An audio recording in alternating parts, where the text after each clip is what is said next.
Hello everyone, Kalam batch geography ಇದರ 3ನೇ video ಇದು. ಹಿಂದಿನ ವಿಡಿಯೋದಲ್ಲಿ ನಾವು ಒರಿಜಿನ್ ಆಫ್ ದಿ ಯೂನಿವರ್ಸ್ ಅದರ ಬಗ್ಗೆ ತಿಳ್ಕೊಂಡಿದ್ದೀವಿ. ನೋಡಿ, ಮೊದಲಿನ ಕೆಲವು ಕ್ಲಾಸ್ಗಳಲ್ಲಿ ಸಿದ್ಧಾಂತಗಳು ಅಥವಾ ವಿಜ್ಞಾನದ ಕೆಲವು ಅಂಶಗಳು ಬರುತ್ತೆ. ಇದು ತುಂಬ ಡೀಟೇಲ್ ಆಗಿ ನೋಡ್ತಾ ಕೂತ್ಕೋಬೇಕು ಅಂತಲ್ಲ, ಆದರೆ ಇದರ ಬಗ್ಗೆ ಬೇಸಿಕ್ ಮಾಹಿತಿ ಇಟ್ಕೊಳ್ಳೋದು ಒಳ್ಳೆಯದು. ಅಂದರೆ ಇದಕ್ಕೆ ಮತ್ತೆ ಬೇರೆ ಬೇರೆ ವಿಜ್ಞಾನದ ಎಷ್ಟು ಅಂಶಗಳನ್ನು ತಿಳ್ಕೊಂಡಿರಬೇಕಾಗತ್ತೆ. ಆವಾಗ ಮಾತ್ರ ಎಕ್ಸ್ಪ್ಲೋರ್ ಮಾಡಬಹುದು ಇದನ್ನೆಲ್ಲ. ಇಲ್ಲ ಇದೇನು ಅರ್ಥನೇ ಆಗ್ತಾ ಇಲ್ಲ ಅಂತಂದರೆ ಪರವಾಗಿಲ್ಲ, ಒಂದು 2-3 ಸಾರಿ ಓದಿದ ಮೇಲೆ ನಿಧಾನವಾಗಿ ನೋಡ್ತಾ ಅರ್ಥ ಆಗುತ್ತೆ. ಅಂತಂದರೆ ಈ ಕ್ಷಣನೇ ನೆಬ್ಯುಲಾ ಅಂತಂದರೆ ಏನು ನೆನ್ಪಿಟ್ಕೊಳ್ಳೋದು ಕಷ್ಟ ಆಗಬಹುದು. ನಿಧಾನವಾಗಿ ಅದಕ್ಕೆ ಸಂಬಂಧಪಟ್ಟಾಗೆ AI ಇದೆ, ನಿಮ್ಮ ಹತ್ರ ಜೆಮಿನಿ ಇದೆ. ಯಾವುದಾದ್ರೂ ಶಬ್ದ ಅರ್ಥ ಆಗದೇ ಇದ್ದರೆ ಎಕ್ಸ್ಪ್ಲೇನ್ ಇನ್ ಸಿಂಪಲ್ ವರ್ಡ್ಸ್ ಅಂತ ಕೊಟ್ಟರೆ ಅದು ನಿಮಗೆ ಅರ್ಥ ಮಾಡಿಸ್ಕೊಡುತ್ತೆ. ನಾನು ಎಷ್ಟು ಬೇಕೋ ಅಷ್ಟನ್ನು ಎಕ್ಸ್ಪ್ಲೇನ್ ಮಾಡ್ತೇನೆ. ಅದು ನಾನು ಹೇಳಿದ ಮೇಲೂ ಕೆಲವೊಂದು ಬೇಸಿಕ್ ಡೀಟೇಲ್ಸ್ ಆ್ಯಕ್ಚುಲಿ ನಿಮ್ಗೆ ಗೊತ್ತಿರಬೇಕಾಗಿರೋದು ನಿಮ್ಗೆ ಗೊತ್ತಿಲ್ಲ ಅಂತಂದರೆ ಚೆಕ್ ಮಾಡಿ AI-ಯನ್ನು. ಸೊ ಬೇಸಿಕ್ಕಾಗಿ ಎಲ್ಲವನ್ನು ಹೇಳ್ತಾ ಹೋಗ್ತಿದ್ದಾನೆ. ಸೊ ನಿನ್ನೆ ನಾವು ಹೇಗೆ ಒರಿಜಿನ್ ಆಯಿತು ಯೂನಿವರ್ಸ್ ಅಂತ ನೋಡಿದ್ವಿ ಅಲ್ವಾ. ಬೇರೆ ಬೇರೆ ಸಿದ್ಧಾಂತಗಳಿತ್ತು. ಸ್ಟಡಿ ಸ್ಟೇಟ್ ಥಿಯರಿ ನೆನ್ಪು ಮಾಡ್ಕೊಳ್ಳಿ, ಎಲ್ಲ ಹೀಗೆ ಇರುತ್ತೆ. ಆಮೇಲೆ ಆಸಿಲೇಟಿಂಗ್ ಅಥವಾ ಪಲ್ಸೇಟಿಂಗ್ ಯೂನಿವರ್ಸ್, ನೆಕ್ಸ್ಟ್ ಬಿಗ್ ಬ್ಯಾಂಗು, ಆಮೇಲೆ ಮಲ್ಟಿವರ್ಸ್, ಆಮೇಲೆ ಕ್ವಾಂಟಮ್ ಕ್ರಿಯೇಷನ್. ಇಷ್ಟು ಥಿಯರಿಗಳನ್ನು ನೋಡಿದ್ದೇವೆ. ಸ್ಟಡಿ ಸ್ಟೇಟ್ ಅಂತಂದರೆ ಅಲ್ವಾ, ಡೆನ್ಸಿಟಿ ಮತ್ತು ಸ್ವರೂಪ ಹೀಗೆ ಇರಬೇಕು. ಆಮೇಲೆ ಅವರೇನು ಹೇಳ್ತಾರೆ, ವ್ಯಾಕ್ಯೂಮಿಂದ ಹೈಡ್ರೋಜನ್ ಬರುತ್ತೆ, ಆಮೇಲೆ ಅದು ಗ್ಯಾಲಕ್ಸಿ ಆಗುತ್ತೆ ಅಂತ ಹೇಳ್ತಾರೆ. ಆದರೆ ಅದಕ್ಕೆ ಅಗೇನ್ಸ್ಟ್ ಆಗಿ ಎವಿಡೆನ್ಸ್ ಸಿಗುತ್ತೆ. ಅಗೇನ್ಸ್ಟ್ ಅಂತಂದರೆ ಅದಕ್ಕೆ ವಿರುದ್ಧವಾಗಿ CMBR ಮತ್ತು ಏಜ್ ವೇರಿಯೇಷನ್, ಅಂದರೆ ಹಬಲ್ ನಿಯಮ ಅಥವಾ ಗ್ಯಾಲಕ್ಸಿಗಳ ಒಂದು ಸ್ವರೂಪ ಬದಲಾಗ್ತಾ ಇರೋದು ಗೊತ್ತಾಗುತ್ತೆ. ಆಸಿಲೇಟಿಂಗ್ ಮತ್ತು ಪಲ್ಸೇಟಿಂಗ್ ಯೂನಿವರ್ಸಲ್ಲಿ ಗ್ರಾವಿಟೇಷನ್ನಿಂದ ಮೊದಲೇನಾಗುತ್ತೆ, ಬಿಗ್ ಬ್ಯಾಂಗ್ ಆಗುತ್ತೆ, ಪಾಯಿಂಟಿಂದ ದೊಡ್ಡ ಸ್ಫೋಟ ಆಗುತ್ತೆ, ಎಕ್ಸ್ಪ್ಯಾಂಡ್ ಆಗುತ್ತೆ. ಆಮೇಲೆ ಮತ್ತೆ ಎಲ್ಲ ಬಿಗ್ ಕ್ರಂಚ್ ಆಗುತ್ತೆ, ಮತ್ತೆ ಚಿಕ್ಕ ಪಾಯಿಂಟಿಗೆ ಬರುತ್ತೆ, ಮತ್ತೆ ಬಿಗ್ ಬೌನ್ಸ್ ಆಗುತ್ತೆ, ಮತ್ತೆ ವಿಸ್ತರಣೆ ಆಗುತ್ತೆ. ಇದು ಆಸಿಲೇಟಿಂಗ್ ಅಥವಾ ಪಲ್ಸೇಟಿಂಗ್ ಯೂನಿವರ್ಸ್. ಅದಾದಮೇಲೆ ಅದಕ್ಕೆ ಏನು ಸಿದ್ಧಾಂತ ಅಥವಾ ಯಾವ ಒಂದು ವಿಷಯಗಳು ಆಸಿಲೇಟಿಂಗ್ ಥಿಯರಿಯನ್ನು ಸಪೋರ್ಟ್ ಮಾಡೋದಿಲ್ಲ ಅಂತಂದರೆ ಎಂಟ್ರೋಪಿ ಅಲ್ವಾ. ಕೆಯಾಸ್ ಜಾಸ್ತಿನೇ ಆಗ್ತಾ ಹೋಗುತ್ತೆ, ಮತ್ತು ಡಾರ್ಕ್ ಎನರ್ಜಿ ಎಕ್ಸ್ಪ್ಯಾಂಡ್ ಆಗ್ತಾ ಇದೆ ಎಲ್ಲವನ್ನು. ಮತ್ತು ಗ್ರಾವಿಟೇಷನ್ನು ನೆನ್ಪು ಮಾಡ್ಕೊಳ್ಳಿ ಒಂದು ಸಾರಿ, PDF ಓದಿದರೆ ಒಳ್ಳೆಯದು. So big bang theory next ಬಂದಿರೋದು. ಸಣ್ಣ ಒಂದು ಪಾಯಿಂಟಿಂದ, ಇಷ್ಟು ಇದಕ್ಕಿಂತ ಚಿಕ್ಕದು ಪಾಯಿಂಟಿಂದ ಎಲ್ಲ ಎಕ್ಸ್ಪ್ಯಾಂಡ್ ಆಗೋದು. ವಾಲ್ಯೂಮ್ 0 ಇರುತ್ತೆ, ಡೆನ್ಸಿಟಿ ಇನ್ಫೈನೈಟ್ ಆಗಿರುತ್ತೆ, ಟೆಂಪ್ರೇಚರ್ ಇನ್ಫೈನೈಟ್ ಆಗಿರುತ್ತೆ. ಆಮೇಲೆ ಅದು ಇನ್ಫ್ಲೇಟ್ ಆಗುತ್ತೆ ಅಲ್ವಾ. ಸ್ಪೇಸ್ ಎಕ್ಸ್ಪ್ಯಾಂಡ್ ಆಗ್ತಾ ಇಲ್ಲ, ಸ್ಪೇಸ್ ಟೈಮ್ ಕ್ರಿಯೇಟ್ ಆಗಿರೋದು. ಸ್ಪೇಸ್ ಎಲ್ಲ ಎಕ್ಸ್ಪ್ಯಾಂಡ್ ಆಯಿತು ಅಂತ ಕಲ್ಪನೆ ಬರೋದಲ್ಲ, ಸ್ಪೇಸ್ ಟೈಮ್ ಅನ್ನೋದೇ ಆವಾಗ ಕ್ರಿಯೇಟ್ ಆಗುತ್ತೆ. ಮೊದಲಿನ 3 ನಿಮಿಷಗಳಲ್ಲಿ ಹೇಗೆ ಆಯಿತು ಬೇರೆ ಬೇರೆದು ಅಂತ ನೋಡಿದ್ವಿ ನಿನ್ನೆ. ಸೈಂಟಿಫಿಕ್ ಎವಿಡೆನ್ಸ್ ಸಹ ಸಿಕ್ಕಿದೆ. ಹಬಲ್ ಲಾ ಇರ್ಬೋದು, ಕಾಸ್ಮಿಕ್ ಮೈಕ್ರೋವೇವ್ ಬ್ಯಾಕ್ಗ್ರೌಂಡ್ ರೇಡಿಯೇಷನ್, ಇದೆಲ್ಲ ನಮಗೆ ಸಿಕ್ಕಿರುವಂಥ ಎಕ್ಸಾಂಪಲ್ಲು. ಅದಾದಮೇಲೆ ಮಲ್ಟಿವರ್ಸಲ್ಲಿ ಈ ಥರ ತುಂಬ ಬಬಲ್ಸ್ಗಳಿರುತ್ತೆ. ಬಬಲ್ ಯೂನಿವರ್ಸು, ಪ್ಯಾರಲಲ್ ಯೂನಿವರ್ಸ್ಗಳಿದೆ. ಅಲ್ಲಿ ನಮ್ಮ ಲಾಗಳು ರೂಲ್ಸ್ಗಳೇ ಅಪ್ಲೈ ಆಗಬೇಕು ಅಂತ ಇಲ್ಲ. ಆದರೆ ನಮಗೆ ನಮ್ಮ ಯೂನಿವರ್ಸನ್ನೇ ದಾಟ್ಕೊಂಡು ಹೋಗ್ಲಿಕ್ಕೆ ಆಗೋದಿಲ್ಲ, ಸ್ಟಡಿ ಮಾಡೋದು ಕಷ್ಟ ಇದೆ. ಸೊ ಕ್ವಾಂಟಮ್ ಕ್ರಿಯೇಷನ್ ಅಂತಂದರೆ ಏನೂ ಇಲ್ಲದೆ ಈ ಜಗತ್ತು ಸೃಷ್ಟಿಯಾಯಿತು, ಫ್ರಾಮ್ ನಥಿಂಗ್ ಅಂತ ನೋಡಿದ್ದು. ಸೊ +1 -1 0. +1 ಪಾಸಿಟಿವ್ ಎನರ್ಜಿ ಅಂತಂದರೆ ಮ್ಯಾಟರು, ಮಾಸು. ನೆಗೆಟಿವ್ -1 ಅಂತಂದರೆ ಗ್ರಾವಿಟೇಷನ್ನು. ಎರಡೂ ಸೇರಿ ಈ ಜಗತ್ತು ಸೃಷ್ಟಿಯಾಗಿದೆ ಅಂತ ಹೇಳುತ್ತೆ. ಸೊ ಇಷ್ಟು ಥಿಯರಿಗಳ ಬಗ್ಗೆ ನೋಡಿದ್ವಿ. ಈ ಥಿಯರಿಗಳನ್ನು ಪ್ರಪೋಸ್ ಮಾಡಿದವ್ರು ಯಾರು ಅನ್ನೋದು ನೆನಪಿರಲೇಬೇಕು ನಿಮಗೆ. ಸೊ ಇದಾದಮೇಲೆ ಇವತ್ತು ನೋಡೋಣ, ಜಗತ್ತೇನೋ ಸೃಷ್ಟಿಯಾಗಿದೆ, ಈಗ ನಕ್ಷತ್ರಗಳು ಹೇಗೆ ಹುಟ್ಟುತ್ತಾ ಬಂತು ಅನ್ನೋದನ್ನು ಇವತ್ತು ನೋಡ್ತಾ ಇದ್ದೇವೆ. ನಕ್ಷತ್ರ ಮೊದಲು, ಈಗ ಮನುಷ್ಯ ಆಗಿದ್ದರೆ ತಾಯಿಯ ಗರ್ಭದೊಳಗೆ ನವಮಾಸವನ್ನು ಕಳೆದು ಆಮೇಲೆ ನಾವು ಅದರ ತಾಯಿಯ ಹೊಟ್ಟೆ ಒಳಗಡೆ ಬೆಳೆದು ಆಮೇಲೆ ಹೊರಗಡೆ ಬರ್ತಾನೆ. ಅದೇ ರೀತಿ ಆಕಾಶದಲ್ಲಿ ಇರುವಂಥ ಪ್ರತಿ ನಕ್ಷತ್ರ ಕೋಟ್ಯಾಂತರ ವರ್ಷಗಳ ಕಾಲ ಬ್ರಹ್ಮಾಂಡದ ಗರ್ಭದಲ್ಲಿ ಬೆಳೆಯುತ್ತೆ. ಅದು ನೆಬ್ಯುಲಾ, ಮೊದಲನೇ ಫೇಸು ನೆಬ್ಯುಲಾ ಅಂತ, ನಿಹಾರಿಕೆ. ಆಕಾಶ ನೋಡಿದರೆ ಇಲ್ಲೊಂದು ನಕ್ಷತ್ರ ಇದೆ, ಇಲ್ಲೊಂದು ನಕ್ಷತ್ರ ಇದೆ, ಈ ಥರ ನಕ್ಷತ್ರಗಳು ಕಾಣಿಸುತ್ತೆ. ಮಿಡ್ಲಲ್ಲಿ ಗ್ಯಾಪ್ ಇರ್ಬೋದು ಅಂದ್ಕೊಳ್ತೇವೆ, ಆದರೆ ಖಾಲಿ ಜಾಗ ಅಲ್ಲ ಅದು. ಅಲ್ಲಿ ಕೋಟ್ಯಾಂತರ ಕಿಲೋಮೀಟರ್ ತನಕ ವ್ಯಾಪಿಸ್ಕೊಂಡಿರುವಂತಹ ಅನಿಲ ಧೂಳಿನ ಮೋಡ ಇದೆ. ಅದಕ್ಕೆ ನಾವು ನೆಬ್ಯುಲಾ ಅಂತ ಕರಿತೇವೆ. ಅಂದರೆ ಅಲ್ಲಿ ಆ ಮೋಡಗಳಲ್ಲಿ ಹೈಡ್ರೋಜನ್ ಹೀಲಿಯಂ ಇರುತ್ತೆ. ಅದರಿಂದಾನೇ ನಕ್ಷತ್ರಗಳು ಹುಟ್ಟೋದು. ನಕ್ಷತ್ರಗಳ ಹೆರಿಗೆ ಮನೆ, ಕಾಸ್ಮಿಕ್ ಸ್ಟೆಲ್ಲಾರ್ ನರ್ಸರಿ ಅಂತ ಹೇಳ್ತಾರೆ ವಿಜ್ಞಾನಿಗಳು. ಅಂದರೆ ಅಲ್ಲಿಂದ ನಕ್ಷತ್ರಗಳು ಹುಟ್ಟುತ್ತೆ ಆ ಧೂಳಿನಿಂದ. ಯಾವುದು? ನಿಹಾರಿಕೆ, ನೆಬ್ಯುಲಾದಿಂದ. ಈ ನಿಹಾರಿಕೆಗಳು ಲಕ್ಷಾಂತರ ವರ್ಷಗಳ ಕಾಲ ಪ್ರಶಾಂತವಾಗಿ ತೇಲ್ತಾ ಇರುತ್ತೆ ಮೊದಲು. ಆದರೆ ಎಲ್ಲೋ ಒಂದು ಕಡೆ ಒಂದು ದೈತ್ಯ ನಕ್ಷತ್ರ ಸ್ಫೋಟ ಆಗಿ, ಒಂದು ನಕ್ಷತ್ರ ಸ್ಫೋಟ ಆಗೋದು ಅಂತಂದರೆ ಅದು ಸತ್ತು ಹೋಯಿತು, ಡೆತ್ ಆಯಿತು ಅಂತ. ಆಮೇಲೆ ಆ ಸ್ಫೋಟದಿಂದ ತರಂಗಗಳು, ಶಾಕ್ ವೇವ್ಸ್ ಬಂದು ಈ ನಿಹಾರಿಕೆಗೆ ಬಂದು ಡಿಕ್ಕಿ ಹೊಡೆಯುತ್ತೆ. ಮೊದಲು ನಿಹಾರಿಕೆ ನೆಬ್ಯುಲಾ ಇತ್ತು. ನೆಬ್ಯುಲಾ ಇದ್ದಾಗ ಬೇರೆ ಎಲ್ಲೋ ಆಗಿರೋ ಸ್ಫೋಟದಿಂದ ಅದಕ್ಕೆ ಒಂದು ಶಾಕ್ ವೇವ್ ಬಂದು ಡಿಕ್ಕಿ ಹೊಡೆಯುತ್ತೆ. ಆ ಶಾಕ್ ವೇವ್ ಬಂದು ಡಿಕ್ಕಿ ಹೊಡೆದಾಗ ಇಷ್ಟೊತ್ತು ಏನು ಪ್ರಶಾಂತವಾಗಿತ್ತು ಈ ಧೂಳಿನ ಮೋಡ, ಅದು ಒಳಗಡೆ ತಲ್ಲಣ ಕ್ರಿಯೇಟ್ ಆಗಿ ಅದರ ಸ್ವಂತ ಗುರುತ್ವಾಕರ್ಷಣಾ ಶಕ್ತಿ ಜಾಗೃತ ಆಗುತ್ತೆ. ಗ್ರಾವಿಟೇಷನಲ್ ಫೋರ್ಸ್ ಜಾಗೃತ ಆಗುತ್ತೆ. ಸೊ ಗ್ರಾವಿಟಿ ಯಾವಾಗ ಸ್ಟಾರ್ಟ್ ಆಗುತ್ತೋ, ಗ್ರಾವಿಟೇಷನಲ್ ಫೋರ್ಸ್ ಯಾವಾಗ ಕ್ರಿಯೇಟ್ ಆಗುತ್ತೋ, ಅಲರ್ಟ್ ಆಗುತ್ತೋ, ಆವಾಗ ಅದಕ್ಕೆ ಆ ಗ್ರಾವಿಟೇಷನಿಗೆ ಸಿಕ್ಕಾಕೊಂಡಂತಹ ಸುತ್ತಮುತ್ತ ಇರುವಂತಹ ಧೂಳು, ಅನಿಲದ ಕಣ ಎಲ್ಲ ಒಂದಕ್ಕೊಂದು ಹತ್ತಿರ ಬರಲಿಕ್ಕೆ ಸ್ಟಾರ್ಟ್ ಆಗುತ್ತೆ ಅಲ್ವಾ. ಈಗ ನೀವು ದೊಡ್ಡ ಟ್ಯಾಂಕ್ ಅಂತ ಕರಿತೇವೆ. ಟ್ಯಾಂಕಲ್ಲಿ ಕೆಳಗಡೆ ಒಂದು ಟ್ಯಾಪ್ ಇದೆ ಅಂತ ಇಟ್ಕೊಳ್ಳಿ. ದೊಡ್ಡ ಒಂದು ವಾಲ್ ಇದೆ. ಆ ವಾಲನ್ನು ಓಪನ್ ಮಾಡಿಬಿಟ್ರೆ ಮೇಲುಗಡೆ ಇರೋದಿಲ್ಲ ಒಂದು ಸುಳಿ ಥರ ಇಲ್ಲಿ ಬರಲಿಕ್ಕೆ ಸ್ಟಾರ್ಟ್ ಆಗುತ್ತೆ ಅಲ್ವಾ. ಒಂದು ಸುಳಿ ಥರ ನೀವು ನೋಡ್ಬೋದು, ಸುರುಳಿ ಆಕಾರಾಗಿ ಸ್ಪಿನ್ನಿಂಗ್ ರೀತಿ ಅದು ನಾವು ನೋಡ್ತೇವೆ. ಅದೇ ರೀತಿ ಇಲ್ಲಿ ಸಹ ಯಾವಾಗ ಗ್ರಾವಿಟೇಷನ್ ಫೋರ್ಸ್ ಅಲರ್ಟ್ ಆಗುತ್ತೋ ಆವಾಗ ಮಿಡ್ಲ್, ಆ ಕೇಂದ್ರದ ಕಡೆ ಎಲ್ಲ ಅನಿಲದ ಕಣಗಳು ಬರಲಿಕ್ಕೆ ಸ್ಟಾರ್ಟ್ ಆಗುತ್ತೆ. ಬರಬೇಕಾದ್ರೆ ಒತ್ತಡ ಜಾಸ್ತಿ ಆಗುತ್ತೆ, ಒಂದಕ್ಕೊಂದು ಘರ್ಷಣೆ ಆಗ್ತಾ ಕೇಂದ್ರ ಭಾಗದಲ್ಲಿ ತಾಪಮಾನ ಜಾಸ್ತಿ ಆಗ್ತಾ ಹೋಗುತ್ತೆ. ಘರ್ಷಣೆ ಅಲ್ವಾ. ನೀವೊಂದು ಬಸ್ನಲ್ಲಿ ಎಲ್ಲ ಒತ್ತೊತ್ತಾಗಿದ್ರೆ ಸೆಕೆ ಆಗುತ್ತೆ ನೋಡಿ ಅಲ್ವಾ. ಅದೇ ರೀತಿ ಎಲ್ಲ ಅನಿಲದ ಕಣಗಳು ಹತ್ತಿರ ಬರ್ತಾ ಇದೆ, ಘರ್ಷಣೆ ಆಗ್ತಾ ಇದೆ, ತಾಪಮಾನ ಜಾಸ್ತಿ ಆಯಿತು, ಇದು ಹೆಚ್ಚಾಗ್ತಾ ಇದೆ ಫಾಸ್ಟಾಗಿ. ಆವಾಗ ಏನು ಬೆಳಕೆಲ್ಲ ಬರ್ತಾ ಇರೋದಿಲ್ಲ. ನಕ್ಷತ್ರದ ಮೊದಲನೇ ಹಂತ ಇದು. ಘರ್ಷಣೆ ಆಗ್ತಾ ಇದೆ, ತಾಪಮಾನ ಜಾಸ್ತಿ ಆಗ್ತಾ ಇದೆ, ಒಂದು ಬಿಸಿ ಅನಿಲದ ಮುದ್ದೆ ಅಂತ ಹೇಳ್ಬೋದು. ಸೊ ಇದಕ್ಕೆ ನಾವು ಪ್ರೋಟೋಸ್ಟಾರ್ ಅಂತ ಕರಿತೇವೆ, ಭ್ರೂಣ ನಕ್ಷತ್ರ ಅಂತ ಹೇಳ್ಬೋದು. ಅಂದರೆ ನಕ್ಷತ್ರದ ಬಾಲ್ಯದ ಹಂತ ಇದು. ಸೊ ಈ ಸಮಯದಲ್ಲಿ ಆ ಪ್ರೋಟೋಸ್ಟಾರ್ ಏನು ಮಾಡುತ್ತೆ, ಸುತ್ತಲೂ ಇರುವ ಧೂಳನ್ನು ತನ್ನ ಗ್ರಾವಿಟೇಷನಿಂದ ಎಳ್ಕೊಳ್ತಾ ಇರುತ್ತೆ. ಎಳ್ಕೋತಾ ಮಾಸ್ ಜಾಸ್ತಿ ಆಗ್ತಾ ಹೋಗುತ್ತೆ, ದ್ರವ್ಯ ರಾಶಿ ಜಾಸ್ತಿ ಆಗ್ತಾ ಹೋಗುತ್ತೆ. ಈಗ ನಾಸಾದ ಜೇಮ್ಸ್ ವೆಬ್ ಟೆಲಿಸ್ಕೋಪ್ನಲ್ಲಿ ಇಂತಹ ಪ್ರೋಟೋಸ್ಟಾರ್ಗಳ ಇಮೇಜ್ ಸಿಕ್ಕಿದೆ ನಮಗೆ. ಸೊ ಆ ರೀತಿ ಆಗ್ತಾ ಪ್ರೋಟೋಸ್ಟಾರ್ನ ಕೇಂದ್ರ ಭಾಗದಲ್ಲಿ ತಾಪಮಾನ ಜಾಸ್ತಿ ಆಗ್ತಾ ಇದೆ, ಘರ್ಷಣೆ ಜಾಸ್ತಿ ಆಗ್ತಾ ಇದೆ. ಘರ್ಷಣೆ ಹೆಚ್ಚಾಗ್ತಾ ತಾಪಮಾನ ನೋಡಿ 10 ಮಿಲಿಯನ್ ಡಿಗ್ರಿ ತನಕ ತಲುಪುತ್ತೆ, 1 ಕೋಟಿ ಡಿಗ್ರಿ ಸೆಲ್ಸಿಯಸ್.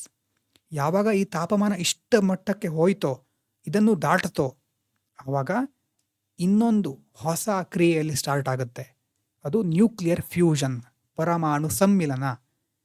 ಈ ಶಾಖ ಒತ್ತಡ ಹೆಚ್ಚಾಗಿ ಒಳಗಡೆ ಹೈಡ್ರೋಜನ್ ಅಣುಗಳು ಏನಿರುತ್ತೆ ಅವು ಒಂದಕ್ಕೊಂದು ಬೆಸೆದುಕೊಂಡು ಹೀಲಿಯಂ ಆಗಿ ಬದಲಾಗುತ್ತೆ.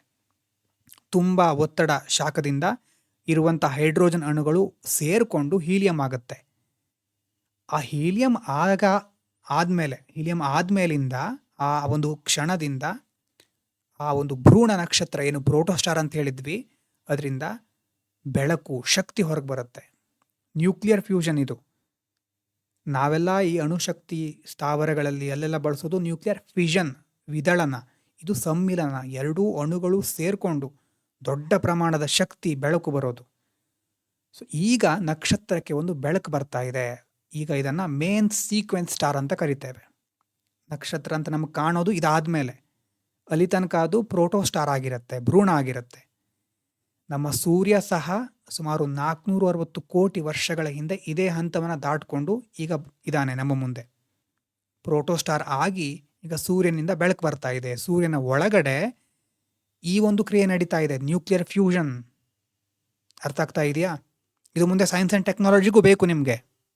ಸೂರ್ಯನ ಒಳಗಡೆ ಹೈಡ್ರೋಜನ್ ಹೀಲಿಯಂ ಆಗ್ತಾ ಇದೆ, ಅದರಿಂದ ಬೆಳಕು ಬರ್ತಾ ಇದೆ, ಅದರಿಂದ ಎನರ್ಜಿ ಬರ್ತಾ ಇದೆ. ಬೆಳಕು ಶಕ್ತಿ ಬರ್ತಾ ಇದೆ. ಸೊ ಈಗ ಪ್ರೋಟೋಸ್ಟಾರ್ ಇದು ಈಗ ಮೇನ್ ಸೀಕ್ವೆನ್ಸ್ ಸ್ಟಾರ್ ಆಯಿತು ಅಲ್ವಾ. ಪ್ರೋಟೋಸ್ಟಾರಿನ ಕೇಂದ್ರದಲ್ಲಿ ಘರ್ಷಣೆ ತಾಪಮಾನ ಜಾಸ್ತಿಯಾಗಿ ನ್ಯೂಕ್ಲಿಯರ್ ಫ್ಯೂಷನ್ ಆರಂಭ ಆಗುತ್ತೆ. ಆವಾಗ ಅದು ನೆಕ್ಸ್ಟು ಬಾಲ್ಯದಿಂದ ಚೈಲ್ಡ್ಹುಡ್ಡಿಂದ ಈಗ ಯೂತ್ ಸ್ಟೇಜಿಗೆ ಹೋಗುತ್ತೆ. ಒಂದು ಸ್ಥಿರವಾದ ಹಂತ ಇದು ಮತ್ತು ಸುದೀರ್ಘವಾದಂಥ ಹಂತ. ಇದಕ್ಕೆ ಮೇನ್ ಸೀಕ್ವೆನ್ಸ್ ಸ್ಟಾರ್ಸ್ ಅಂತ ಕರೀತೇವೆ. ಸೂರ್ಯ ಈಗ ತನ್ನ ಜೀವಿತಾವಧಿಯ ಮಧ್ಯಭಾಗದಲ್ಲಿದ್ದಾನೆ. ಸುಮಾರು 460 ಕೋಟಿ ವರ್ಷಗಳಿಂದ 4.5 ಬಿಲಿಯನ್ ಇಯರ್ಸಿಂದ ಸೂರ್ಯ ಮೇನ್ ಸೀಕ್ವೆನ್ಸ್ ಸ್ಟಾರ್ ಆಗಿ ಬದುಕ್ತಾ ಇದ್ದಾನೆ. ನಕ್ಷತ್ರ ಬದುಕ್ತಾ ಇದೆ. ಈಗ ಇಷ್ಟೆಲ್ಲ ಕೋಟ್ಯಾಂತರ ವರ್ಷ ಒಂದು ನಕ್ಷತ್ರ ಹೇಗಿರುತ್ತೆ ಅಲ್ವಾ. ಗಾತ್ರದಲ್ಲೂ ದೊಡ್ಡ ಆಗದೆ ಸಣ್ಣದಾಗದೆ ಹೇಗೆ ಉಳಿಯುತ್ತೆ ಅಲ್ವಾ. ನಕ್ಷತ್ರ ಮೊದಲು ಚಿಕ್ಕದಿತ್ತು ಅಥವಾ ಒಂದು ಗ್ಯಾಸ್ ನೆಬ್ಯುಲಾ ಥರ ಇತ್ತು, ಸೇರಿಕೊಂಡು ನಕ್ಷತ್ರ ಆಯಿತು, ತಾಪಮಾನ ಒಳಗಡೆ ಜಾಸ್ತಿ ಆಗ್ತಾ ಇದೆ. ಇದು ಹೇಗೆ ಇರುತ್ತೆ ಇಷ್ಟು ವರ್ಷಗಳ ಕಾಲ ಹೇಗಿರುತ್ತೆ ಹಾಗಾದರೆ ಕೋಟ್ಯಾಂತರ ವರ್ಷ? ಯಾಕಿರುತ್ತೆ ಅಂತಂದರೆ ಅಥವಾ ಹೇಗಿರುತ್ತೆ ಅಂತಂದರೆ 2 ಫೋರ್ಸ್ ಇದೆ ಅಲ್ಲಿ. ಒಂದು ಒಳಮುಖವಾಗಿ ಒಂದು ಫೋರ್ಸು, ಇನ್ನೊಂದು ಹೊರಮುಖವಾಗಿ ಇನ್ನೊಂದು ಫೋರ್ಸ್. ಅಂದರೆ ಹೇಗೆ ನೋಡಿ, ಈ ರೀತಿ ಒಂದು ನಕ್ಷತ್ರ ಇದೆ ಅಂತ ಇಟ್ಕೊಳ್ಳಿ. ಒಳಗಡೆ ಎಲ್ಲವನ್ನ ಎಳ್ಕೊಳ್ತಾ ಇರುವಂಥ ಫೋರ್ಸ್ ಯಾವುದು? ಗ್ರಾವಿಟಿ. ಎಲ್ಲವೂ ತನ್ನತ್ತ ಸೆಳ್ಕೊಳ್ತಾ ಇರೋದು ಗ್ರಾವಿಟಿ. ಅದು ಗ್ರಾವಿಟಿ ನಕ್ಷತ್ರವನ್ನು ಒಳಮುಖವಾಗಿ ಬರುವಂತೆ ಪ್ರಯತ್ನಿಸ್ತಾ ಇರುತ್ತೆ. ಎಲ್ಲ ತನ್ನತ್ರ ಬರಲಿ ಅಂತ ಗ್ರಾವಿಟಿ ಪ್ರಯತ್ನ ಮಾಡ್ತಾ ಇರುತ್ತೆ. ಅದೇ ಹೊರಮುಖವಾಗಿ ಎಲ್ಲವನ್ನ ತಳ್ಳುತ್ತಾ ಇರೋದು ಯಾವುದು? ಒಳಗಡೆ ಆಗ್ತಾ ಇರುವಂತಹ ನ್ಯೂಕ್ಲಿಯರ್ ಫ್ಯೂಷನ್. ಎರಡು ಯಾವ ರೀತಿ ಒಂದು ಮ್ಯಾಜಿಕ್ ನಡೀತಾ ಇದೆ ಅಂತ ಇಲ್ಲಿ. ಆ ಸೆಂಟರಲ್ಲಿ ಪರಮಾಣು ಸಮ್ಮಿಲನ ಆಗ್ತಾ ಇದೆ, ಅದರಿಂದ ಶಕ್ತಿ ಶಾಖ ಬರ್ತಾ ಇದೆ. ನಕ್ಷತ್ರ ಸ್ಫೋಟ ಆಗಲಿ ಅಂತ ಅದು ಕಾಯ್ತಾ ಇರುತ್ತೆ ಒಳಗಡೆದು, ನ್ಯೂಕ್ಲಿಯರ್ ಫ್ಯೂಷನ್ನು. ಆದರೆ ನಕ್ಷತ್ರ ಎಲ್ಲ ತನ್ನ ಹತ್ರ ಬರಲಿ ಅಂತ ಒಳಗಡೆ ಗ್ರಾವಿಟಿ ಕಾಯ್ತಾ ಇದೆ. ಇದೆಲ್ಲ ಶಕ್ತಿ ಅಥವಾ ಇದು ಎರಡೂ ಬ್ಯಾಲೆನ್ಸ್ ಆಗಿರೋದ್ರಿಂದಾನೇ ನಾವಿವತ್ತು ಬದುಕಿರೋದು. ಎಲ್ಲ ನಕ್ಷತ್ರ ಈಗ ಯಾಕಿದೆ ಅಂತಂದರೆ ಹೈಡ್ರೋಸ್ಟ್ಯಾಟಿಕ್ ಇಕ್ವಿಲಿಬ್ರಿಯಂ ಅಂತ ಕರಿತೇವೆ. ಗುರುತ್ವದ ಶಕ್ತಿ, ಒಳಮುಖದ ಶಕ್ತಿ ಮತ್ತು ಹೊರಮುಖದ ಶಕ್ತಿ, ನ್ಯೂಕ್ಲಿಯರ್ ಫ್ಯೂಷನಿನ ಶಕ್ತಿ ಎರಡೂ ಕರೆಕ್ಟಾಗಿದೆ, ಬ್ಯಾಲೆನ್ಸ್ ಆಗ್ತಾ ಇದೆ, ಒಂದಕ್ಕೊಂದು ಸಮನಾಗಿದೆ ಅಲ್ವಾ. ಇದೊಂದು ಫ್ಯಾಸಿನೇಟಿಂಗ್ ಥಿಂಗ್. ಅದು ಎರಡು ಬ್ಯಾಲೆನ್ಸ್ ಆಗಿರೋದ್ರಿಂದ ಹೈಡ್ರೋಸ್ಟ್ಯಾಟಿಕ್ ಇಕ್ವಿಲಿಬ್ರಿಯಂ ಇದೆ. ಹಾಗಾಗಿ ನಕ್ಷತ್ರ ಬದುಕಿದೆ. ನಕ್ಷತ್ರ ಅದೇ ಶೇಪ್ನಲ್ಲಿದೆ. ನಾವಿವತ್ತು ಇಲ್ಲಿದ್ದೇವೆ. ಈಗ ಒಂದು ರಬ್ಬರ್ ಬಲೂನು, ನೀವು ಅದನ್ನು ಊದ್ತಾ ಇರ್ತೀರಿ, ಗಾಳಿ ತುಂಬ್ತಾ ಇರ್ತೀರಿ ಅಲ್ವಾ. ನೀವು ಗಾಳಿ ತುಂಬ್ತಾ ಇದ್ದ ಹಾಗೆ ಬಲೂನ್ ಎಕ್ಸ್ಪ್ಯಾಂಡ್ ಆಗುತ್ತೆ. ನೀವು ಗಾಳಿ ತುಂಬೋದು ಬಿಟ್ಟು ವಾಪಸ್ ಬಂದುಬಿಡುತ್ತೆ ಆ ಗಾಳಿ ಎಲ್ಲ ಒಳಗಡೆ ತುಂಬಿದ್ದು. ಸೊ ಅದೇ ರೀತಿ ನಕ್ಷತ್ರದ ಒಳಗಡೆನೂ ಎರಡು ಶಕ್ತಿ, ಒಂದು ಹೊರಗೆ ತಳ್ಳಲಿಕ್ಕೆ ಪ್ರಯತ್ನ ಮಾಡುತ್ತೆ, ಇನ್ನೊಂದು ಒಳಗೆ ಎಳ್ಕೊಳ್ಳಿಕ್ಕೆ ಪ್ರಯತ್ನ ಮಾಡ್ತಾ ಇರುತ್ತೆ. ಎರಡು ಬ್ಯಾಲೆನ್ಸ್ ಆಗಿ ನಕ್ಷತ್ರ ಹಾಗೇ ಇರುತ್ತೆ. ಅರ್ಥ ಆಗ್ತಾ ಇದೆಯಾ? ಸೊ ಹೀಗೆ ನಕ್ಷತ್ರ ಇರುವಂಥದ್ದು.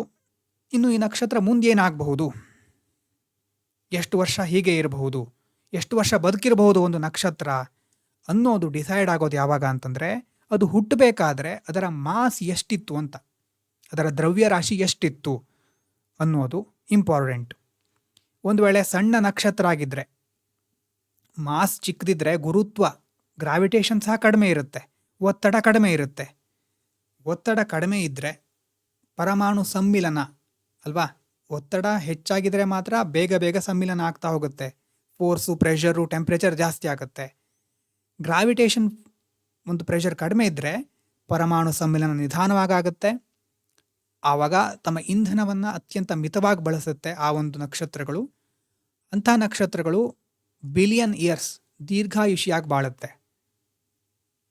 ಅಂದರೆ ಏನಿದೆ, ಗುರುತ್ವದ ಒತ್ತಡ ಕಡಿಮೆ ಇದೆ, ಪರಮಾಣು ಸಮ್ಮಿಲನ ನಿಧಾನವಾಗಿ ನಡೀತಾ ಇದೆ, ನ್ಯೂಕ್ಲಿಯರ್ ಫ್ಯೂಷನ್ ಸ್ಲೋ ಆಗಿ ನಡೀತಾ ಇದೆ, ಇಂಧನ ಬಹಳ ಬೇಗ ಖರ್ಚಾಗ್ತಾ ಇಲ್ಲ. ಸೊ ಬಿಲಿಯನ್ ಇಯರ್ಸ್ ಬದುಕುತ್ತೆ. ಇನ್ನು ಕೆಲವೊಂದು ದೈತ್ಯ ನಕ್ಷತ್ರಗಳಿರುತ್ತೆ, ಹೈ ಮಾಸ್, ನೋಡಲಿಕ್ಕೆ ತುಂಬ ಭವ್ಯವಾಗಿರುತ್ತೆ, ಮ್ಯಾಗ್ನಿಫಿಸೆಂಟ್ ಇನ್ ಅಪಿಯರೆನ್ಸ್. ಒಳಗಡೆ ಗುರುತ್ವದ ಶಕ್ತಿ ಪ್ರಚಂಡವಾಗಿರುತ್ತೆ. ಆ ಶಕ್ತಿಯನ್ನು ತಡ್ಕೊಳ್ಳಿಕ್ಕೆ, ಅದನ್ನು ಬ್ಯಾಲೆನ್ಸ್ ಮಾಡಲಿಕ್ಕೆ ಒಳಗಡೆ ಇಂಧನ ಇದೆಯಲ್ವಾ, ನ್ಯೂಕ್ಲಿಯರ್ ಫ್ಯೂಷನ್ನು, ಅದು ಬಹಳ ಬೇಗ, ಆ ಕ್ರಿಯೆ ಬಹಳ ಬೇಗ ನಡಿಬೇಕು. ಇಲ್ಲಾಂತಂದರೆ ಗ್ರಾವಿಟಿ ಅದು ಬ್ಯಾಲೆನ್ಸ್ ಆಗೋದಿಲ್ಲ. ಸೊ ಈ ಥರ ಒಳಗಡೆ ನ್ಯೂಕ್ಲಿಯರ್ ಫ್ಯೂಷನ್ ಫಾಸ್ಟ್ ಆಗಿ ಮಿಲಿಯನ್ ವರ್ಷಗಳಲ್ಲೇ ಇಂಧನ ಖಾಲಿ ಆಗಿಬಿಡುತ್ತೆ, ಬಹಳ ಬೇಗ ಉರಿದು ಹೋಗ್ಬಿಡುತ್ತೆ, ಬಹಳ ಬೇಗ ಆ ಒಂದು ನಕ್ಷತ್ರ ಸಾಯುತ್ತೆ. ಯಾವಾಗ ಆ ಒಂದು ಹೈಡ್ರೋಜನ್ ಏನಿದೆ ನಕ್ಷತ್ರದ ಕೇಂದ್ರದಲ್ಲಿ ಇರುವಂಥ ಎಲ್ಲ ಹೈಡ್ರೋಜನ್ ಸಂಪೂರ್ಣವಾಗಿ ಉರಿದು ಹೀಲಿಯಂ ಆಗಿ ಬದಲಾಗುತ್ತೋ ಆವಾಗ ಹೊರಗಡೆ ಏನು ಒತ್ತಡ, ತಾಪದ ಒತ್ತಡ ಏನಿತ್ತು ಅದು ನಿಂತು ಹೋಗ್ಬಿಡತ್ತೆ ಅಲ್ವಾ. ತಾಪಮಾನ ಅನ್ನೋದು ಹೊರಗಡೆ ತಳ್ತಾ ಇತ್ತು, ಟೆಂಪ್ರೇಚರ್ ಜಾಸ್ತಿ ಆಗಿ ಎಲ್ಲ ಹೊರಗೆ ಹೋಗ್ತಾ ಇತ್ತು.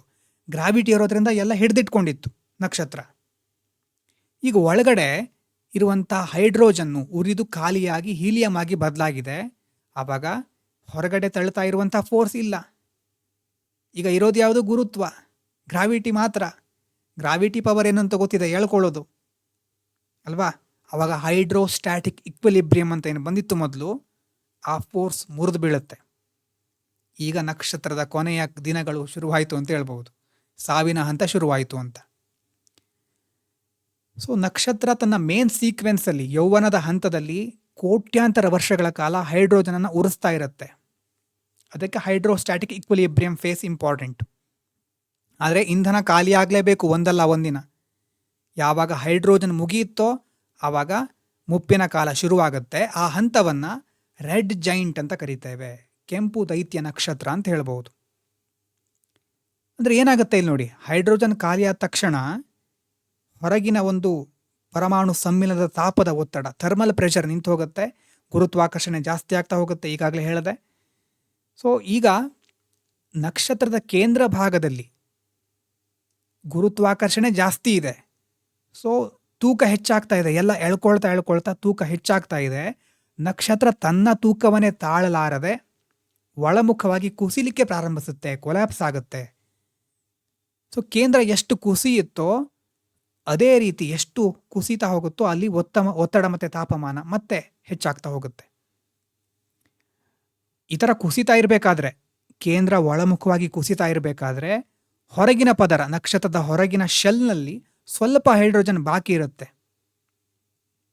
ಅಲ್ವಾ. ಆ ಬಾಕಿ ಇರೋ ಹೈಡ್ರೋಜನ್ ಕೇಂದ್ರದ ಕುಸಿತದಲ್ಲಿ ಏನು ಶಾಖ ಸೃಷ್ಟಿಯಾಗುತ್ತೋ ಆ ಶಾಖ ಹೋಗಿ ಹೊರಪದರದಲ್ಲಿರೋ ಹೈಡ್ರೋಜನನ್ನು ತಲುಪಿದರೆ ಅಲ್ಲಿ ಮತ್ತೆ ವೇಗವಾಗಿ ಪರಮಾಣು ಸಮ್ಮಿಲನ ಕ್ರಿಯೆ ಸ್ಟಾರ್ಟ್ ಆಗುತ್ತೆ.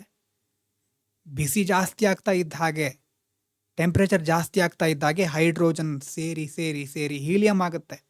ಹೊರಪದರದಲ್ಲಿ ಇರುವಂಥ ಹೈಡ್ರೋಜನ್ ಸಹ ಈಗ ಹೀಲಿಯಂ ಆಗಲಿಕ್ಕೆ ಟ್ರೈ ಮಾಡ್ತಾ ಇದೆ. ಅವಾಗೇನಾಗುತ್ತೆ, ಹೊರಪದರ ಇಷ್ಟೊತ್ತು ಏನಿತ್ತೋ ಅದು ಬೃಹತ್ ಪ್ರಮಾಣದಲ್ಲಿ ಹೊರಮುಖವಾಗಿ ವಿಸ್ತರಿಸಲಿಕ್ಕೆ ಪ್ರಾರಂಭ ಆಗುತ್ತೆ. ಕೇಂದ್ರ ಒಳಗಡೆ ಕುಸಿತಾ ಇದೆ, ಹೊರಗಡೆ ವಿಸ್ತಾರ ಆಗ್ತಾ ಇದೆ. ಅರ್ಥ ಆಗ್ತಾ ಇದೆಯಾ? ಕೇಂದ್ರ ಕುಸಿತಾ ಇದೆ, ಕೇಂದ್ರ ಚಿಕ್ಕದಾಗಿ ಕುಸಿಲಿಕ್ಕೆ ಪ್ರಾರಂಭ ಆಗಿದೆ, ಹೊರಭಾಗ ವಿಸ್ತಾರ ಆಗ್ತಾ ಇದೆ, ದಪ್ಪ ಆಗ್ತಾ ಇದೆ. ವಿಸ್ತಾರ ಆಗ್ತಾ ಇರಬೇಕಾದ್ರೆ ಆ ನಕ್ಷತ್ರದ ಗಾತ್ರ ಮೂಲ ಗಾತ್ರಕ್ಕಿಂತ 100 ಪಟ್ಟು ದೊಡ್ಡದಾಗುತ್ತೆ. ಅದಕ್ಕೋಸ್ಕರ ಅದನ್ನು ಜೈಂಟ್ ಅಂತ ಕರೀತೇವೆ, ದೈತ್ಯ. ನಮ್ಮ ಸೂರ್ಯ, ನಮ್ಮ ನಕ್ಷತ್ರ ಏನಿದೆ, ನಮ್ಮ ಸೂರ್ಯನೂ ಸಹ ಮುಂದೆ 500 ಕೋಟಿ ವರ್ಷಗಳ ನಂತರ ಈ ಥರ ಆಗ್ತಾನೆ, ರೆಡ್ ಜೈಂಟ್ ಆಗ್ತಾನೆ. ಸೂರ್ಯನ ಗಾತ್ರ, ಗ್ರಾವಿಟಿ ಎಲ್ಲ ಜಾಸ್ತಿ ಆಗ್ತಾ ಹೋಗುತ್ತೆ, ಉರಿತಾ ಇರ್ತಾನೆ. ಎಷ್ಟು ದೊಡ್ಡದಾಗ್ತಾನೆ ಅಂತಂದರೆ, ಈಗ ಬುಧ ಗ್ರಹ, ಶುಕ್ರ ಏನಿದೆ ಎಲ್ಲವನ್ನ ನುಂಗು ಬಿಡ್ತಾನೆ, ಭೂಮಿಯನ್ನು ನುಂಗು ಹಾಕಿಬಿಡ್ತಾನೆ. ಆ ರೀತಿ ಆಗುತ್ತೆ 500 ಕೋಟಿ ವರ್ಷದ ನಂತರ. ಕೆಂಪಾಗ್ಲಿಕ್ಕೆ ಏನು ಕಾರಣ? ರೆಡ್ ಜೈಂಟ್ ಅಂತ ಹೇಳ್ತೀವಲ್ವಾ.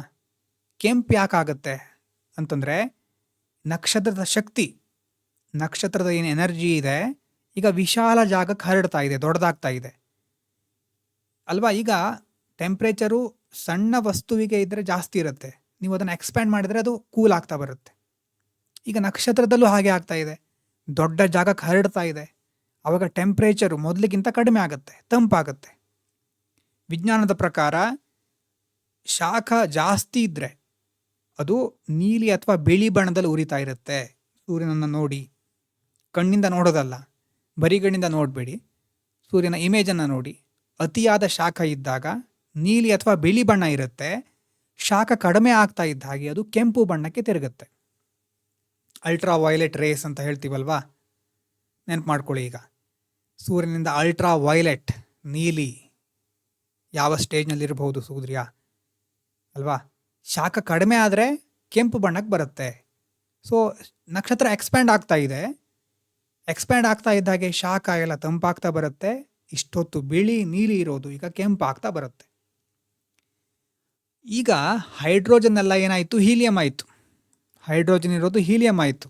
ಮುಂದಿನ ಸ್ಟೇಜ್ ನೋಡಿ, ಈಗ ಒಳಮುಖವಾಗಿ ಏನು ಕುಸಿತಾ ಇದೆಯಲ್ವಾ ಕೇಂದ್ರ ಭಾಗ, ಆ ಕುಸಿತಾ ಇರುವಂಥ ತಾಪಮಾನ ಒಂದು ವೇಳೆ 10 ಕೋಟಿ ಡಿಗ್ರಿ ಸೆಲ್ಸಿಯಸ್ ದಾಟಿದರೆ, 100 ಮಿಲಿಯನ್ ಡಿಗ್ರಿ ಸೆಲ್ಸಿಯಸ್ ದಾಟಿದರೆ, ಈಗ ಇಷ್ಟೊತ್ತು ಹೈಡ್ರೋಜನ್ ಉರಿತಾ ಇತ್ತು, ಈಗ ಹೀಲಿಯಂ ಉರಿಲಿಕ್ಕೆ ಸ್ಟಾರ್ಟ್ ಆಗುತ್ತೆ. ಹೈಡ್ರೋಜನ್ ಉರಿದು ಹೀಲಿಯಂ ಸೃಷ್ಟಿಯಾಗಿತ್ತು, ಹೀಲಿಯಂ ಬೂದಿ ಅಂತ ಹೇಳ್ಬಹುದು. ಆ ಹೀಲಿಯಂ ಬೂದಿ ಈಗ ಇಂಧನವಾಗಿ ಬದಲಾಗುತ್ತೆ. ನೋಡಿ ಪ್ರೊಸೆಸ್ ನೋಡಿ, ಹೀಲಿಯಂ ಬರ್ನ್ ಆಗಲಿಕ್ಕೆ ಸ್ಟಾರ್ಟ್ ಆಗುತ್ತೆ. ಈಗ ಹೀಲಿಯಂ ಪರಮಾಣು ಒಂದಕ್ಕೊಂದು ಬೆಸೆದುಕೊಂಡು ಕಾರ್ಬನ್ ಮತ್ತು ಆಕ್ಸಿಜನ್ ಆಗುತ್ತೆ. ಬೇಸಿಕ್ ಎಲಿಮೆಂಟ್ಸ್ ಅಂತ ಕರಿತೇವೆ. ಹೀಲಿಯಂ ದಹನ, ಹೀಲಿಯಂ ಬರ್ನಿಂಗ್ ಅಂತ ಹೇಳ್ಬೋದು. ಆದರೆ ಹೈಡ್ರೋಜನ್ ಅಷ್ಟು ಬಹಳ ದಿವಸ ಇದು ಇರೋದಿಲ್ಲ, ದೀರ್ಘಕಾಲವಾಗಿ ಇರೋದಿಲ್ಲ. ಬಹಳ ಬೇಗ ಹೀಲಿಯಂ ಉರಿದು ನಕ್ಷತ್ರವನ್ನು ಸಾವಿನ ದಾರಿಗೆ ತಳ್ಳುತ್ತೆ. ಈಗ ನಕ್ಷತ್ರ ಮುಂದೇನಾಗುತ್ತೆ ಹಾಗಾದರೆ? ಎಷ್ಟು ದಿವಸ ಬೇಕು ನಕ್ಷತ್ರ ಸಾಯಲಿಕ್ಕೆ? ಆ ಥರ ನಾವೇನಾದರೂ ನೋಡಿದರೆ, ಹೀಲಿಯಂ ಇಂಧನನೂ ಸಂಪೂರ್ಣವಾಗಿ ಉರಿದು ಅದು ಕಾರ್ಬನ್ ಆಗಿ ಬದಲಾದರೆ ನಕ್ಷತ್ರಕ್ಕೆ ತನ್ನ ಗುರುತ್ವಾಕರ್ಷಣೆ ವಿರುದ್ಧ ಹೋರಾಡಲಿಕ್ಕೆ ಯಾವುದೇ ಹೊಸ ಇಂಧನ ಬಾಕಿ ಇರೋದಿಲ್ಲ. ಈಗ ನಕ್ಷತ್ರದ ಸಾವಿನ ಕ್ಷಣಗಳು ಬಂದಿದೆ. ನಕ್ಷತ್ರ ಹೇಗೆ ಸಾಯಬೇಕು, ಅಂತಿಮ ಸಾವು ಹೇಗಿರುತ್ತೆ ಅನ್ನೋದನ್ನು ನಿರ್ಧರಿಸಲಿಕ್ಕೆ ಒಂದು ಲಿಮಿಟ್ ಇದೆ. ಚಂದ್ರಶೇಖರ್ ಲಿಮಿಟ್ ಅಂತ ಕರಿತೇವೆ. ಆ ಗಡಿ ಚಂದ್ರಶೇಖರ್ ಲಿಮಿಟ್ ಅಂದರೆ ಭಾರತದ ವಿಜ್ಞಾನಿಯಾದ ಸುಬ್ರಹ್ಮಣ್ಯನ್ ಚಂದ್ರಶೇಖರ್ ಅವರು ಗಣಿತದ ಸಮೀಕರಣಗಳ ಮೂಲಕ ಒಂದು ನಿಯಮವನ್ನು ಕಂಡುಹಿಡಿದಿದ್ದಾರೆ. ಅದರ ಪ್ರಕಾರ ನಕ್ಷತ್ರ ಸಾಯಬೇಕಾದ್ರೆ ಅದರ ಕೋರ್, ಕೇಂದ್ರದ ಒಂದು ದ್ರವ್ಯರಾಶಿ ನಮ್ಮ ಸೂರ್ಯನ ದ್ರವ್ಯರಾಶಿಗಿಂತ, ಸೂರ್ಯನ ಮಾಸ್ಗಿಂತ 1.44 ಪಟ್ಟು ಕಡಿಮೆ ಇದ್ದರೆ, ಅಥವಾ ಸೂರ್ಯನಕ್ಕಿಂತ 1.5 ಪಟ್ಟು ಕಡಿಮೆ ಇದ್ದರೆ, ಸೂರ್ಯನ ದ್ರವ್ಯರಾಶಿ ಗೊತ್ತಾಗ್ತಾ ಇದೆಯಾ? ಸೂರ್ಯ 1 kg ಇದ್ದಾನೆ, ನಿಮ್ಗೆ ಎಕ್ಸಾಂಪಲ್ ಕೊಡ್ತಾ ಇರೋದು. ಈಗ ಇನ್ನೊಂದು ನಕ್ಷತ್ರದ ಮಾಸ್ 1.5 kg ಕಡಿಮೆ ಇದ್ದರೆ, ಅಥವಾ ಇಲ್ಲಿ 1.4 ಇರೋದನ್ನ 1.5 ಅಂತ ಮಾಡಿದ್ದೇನೆ, ಅಥವಾ 1.5 kg ಕಡಿಮೆ ಇದ್ದರೆ ಅವಾಗೇನಾಗುತ್ತೆ? ಅದು ಯಾವುದೇ ಸ್ಫೋಟ ಇಲ್ಲದೆ ಶಾಂತವಾಗಿ ಕೊನೆ ಕ್ಷಣಗಳನ್ನು ಕಳೆಯುತ್ತೆ, ಸಾಯುತ್ತೆ. ಈ 1.44 ಅನ್ನೋ ಒಂದು ಲಿಮಿಟ್ ಏನಿದೆ ಅದಕ್ಕೆ ಚಂದ್ರಶೇಖರ ಮಿತಿ, ಚಂದ್ರಶೇಖರ್ ಲಿಮಿಟ್ ಅಂತ ಕರೀತಾರೆ. ಫಿಸಿಕ್ಸ್ ನೊಬೆಲ್ ಸಿಕ್ಕಿದೆ ಅವರಿಗೆ, ಭಾರತದ ಹೆಮ್ಮೆಯ ವಿಜ್ಞಾನಿ. ನಮ್ಮ ಸೂರ್ಯ ಸಹ 1 kg ಇದ್ದಾನೆ, ಇಲ್ಲಿ ಎಕ್ಸಾಂಪಲಲ್ಲಿ ಹೇಳ್ತಾ ಇರೋದು. ಆ್ಯಕ್ಚುಲಿ ಚಂದ್ರಶೇಖರ್ ಲಿಮಿಟ್ ಏನು? 1.4, ಸೂರ್ಯನಿಗಿಂತ 1.4 ಪಟ್ಟು. ಸೂರ್ಯ ಹಾಗಾದರೆ ಒಂದೇ ಪಟ್ಟಿರೋದು, 1.4 ಅಲ್ಲ. ಸೂರ್ಯನ ಮಿತಿ ಒಂದೇ, 1.4ಗಿಂತ 1 ಕಡಿಮೆದಲ್ವಾ. ಸೊ ಸೂರ್ಯನ ಸಾವು ಶಾಂತವಾಗಿರುತ್ತೆ. ನಾವೆಲ್ಲ ಅಲ್ಲಿ ತನಕ ಎಲ್ಲಿರ್ತೀವಿ ಗೊತ್ತಿಲ್ಲ ಅಲ್ವಾ. ಸೂರ್ಯನ ಸಾವು ಶಾಂತವಾಗಿರುತ್ತೆ. ಅದೇ ಚಂದ್ರಶೇಖರ ಮಿತಿಗಿಂತ ಕಡಿಮೆ ದ್ರವ್ಯರಾಶಿ ಹೊಂದಿರುವ ಕೆಂಪು ದೈತ್ಯ ನಕ್ಷತ್ರದ ಇಂಧನ ಖಾಲಿಯಾದರೆ ಅದಕ್ಕೆ ಹೊರಪದರಗಳನ್ನು ಹಿಡಿದಿಟ್ಟುಕೊಳ್ಳೋ ಗುರುತ್ವ ಇರೋದಿಲ್ಲ, ಆಸಕ್ತಿ ಇರೋದಿಲ್ಲ. ಅವಾಗೇನಾಗುತ್ತೆ? ಬಣ್ಣ ಬಣ್ಣದ ಅನಿಲದ ಪದರಗಳು ನಿಧಾನವಾಗಿ ಆಕಾಶದಲ್ಲಿ ಹರಡುತ್ತೆ, ಒಂಥರ ರಂಗೋಲಿ ಥರ ಕಾಣಿಸುತ್ತೆ ಅದು. ಇದಕ್ಕೆ ಪ್ಲಾನೆಟರಿ ನೆಬ್ಯುಲಾ ಅಂತ ಕರೀತಾರೆ. ಇದೆಲ್ಲ ಇರೋದು ಆಕಾಶದಲ್ಲಿದೆ. ಆಸ್ಟ್ರೋಫಿಸಿಕ್ಸು, ಆಸ್ಟ್ರೋನಾಮಿ ಇದರಲ್ಲೆಲ್ಲ ಇಂಟ್ರೆಸ್ಟ್ ಇರೋರು ನೋಡ್ಬೋದು. ಜೇಮ್ಸ್ ವೆಬ್ ಟೆಲಿಸ್ಕೋಪ್ ಕಳಿಸ್ತಾ ಇರುತ್ತೆ. ಈಗ ನಕ್ಷತ್ರದ ಸ್ಥಿತಿ ಎಲ್ಲಿಗೆ ಬಂದಿದೆ? ಹೊರಪದರಗಳೆಲ್ಲ ಕಳ್ಚ್ಕೊಂಡು ಕೇಂದ್ರದಲ್ಲಿ ಕಾರ್ಬನ್ ಬಂದಿದೆ, ಆಕ್ಸಿಜನ್ ಇದೆ, ಬಿಸಿಯಾಗಿದೆ. ಈಗ ಅದು ಕಂಪ್ರೆಸ್ ಆಗ್ತಾ ಆಗ್ತಾ ಕೊನೆಗೆ ಭೂಮಿಯ ಗಾತ್ರಕ್ಕೆ ಬಂದು ತಲುಪುತ್ತೆ. ಚಿಕ್ಕದಾಗ್ತಾ ಬಂದಿದೆ. ಅದಕ್ಕೆ ವೈಟ್ ಡ್ವಾರ್ಫ್ ಅಂತ ಕರೀತಾರೆ, ಶ್ವೇತಕುಬ್ಜ ಅಂತ ಕರೀತಾರೆ.